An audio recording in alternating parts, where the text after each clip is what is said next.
Shqipëri e madhe në Serbi, një shqiponjë dhe zemrat kuqezide na shtyn drejt botrorit. Kombëtarja jonë e futbollit ka bërë histori në Leskovac, duke mundur kombëtaren e Serbisë 1-0 në golin e Rejmanajt. Rejmanaj ka shënuar një gol historik në Serbi në ndeshje me Shqipërinë. Kombëtarja e Shqipërisë gjeti avantazhin në fundin e pjesës parë pikërisht nga ky futbollist. Por gëzimi i tij nuk ka zgjatur edhe për shumë kohë, pasi pas realizimit të golit Manaj festoi me simbolin e shqiponjës në duar u ndëshkua me një karton të verdh nga arbitri. Manaj duket se po shlyen gabimin e Tiranës ku humbi penalltin ndaj Serbisë në ndeshjen e zhvilluar në Air Albania. Është një nga ditët më të bukura. I respektoj komentet pas ndeshjes parë, por gjithashtu mendoj se disa nuk e meritoja sepse kemi fëmijë, kemi familje. Me rëndësi është fitoria që meritojnë të gjithë shqiptarët, tha ai pas fitores. Një gol i Rejmanajt në fundin e pjesës parë mjaftoi për të siguruar 3 pikë të arta në këtë transfer, duke mundur përfaqësuesen serbe përsëri në fushën e saj, ashtu siç kishte ndodhur 11 vite më parë. Por tashmë edhe pas përfundimit të 90 minutave, shqiponjat kuqezisht shkatrojnë serbët në shtëpinë e tyre, fitojnë 1-0 me golin e Rejmanajt.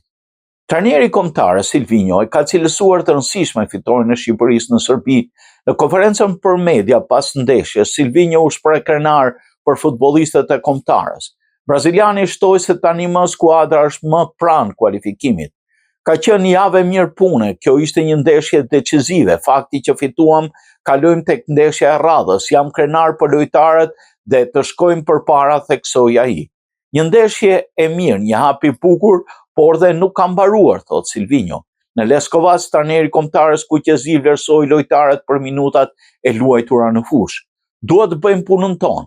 Jeta e një futbollisti është shumë e vështirë, një ditë është mirë, një ditë jo, ka shumë peshë, por është futboll, është jetë. Kemi bërë një hap shumë të bukur, ka ende shumë për të bërë, nuk ka mbaruar.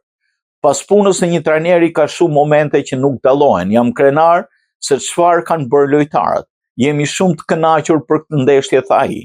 Mëtej Silvinjo u shpreh se skuadra është pjekur dhe shtoi se pas Evropianit lojtarët janë rritur.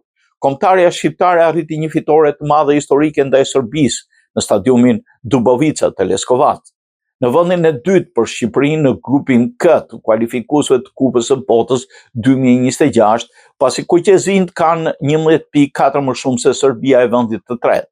Për sa i përket vlerësimeve në SofaScore, lojtari me notën më të lartë në ndeshje rezulton Tomas Trakosha me 8.4, ndjekur nga Manaj me 7.9, Gjimshiti me 7.5 që plotësojnë podiumin.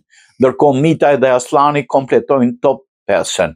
Pra Shqipëria në qoftë se mbyll grupin në vendin e dytë, do të përballet me 2 kundërshtar që përcaktohen me short në fezën play-off për të siguruar një bilet drejt botrorit.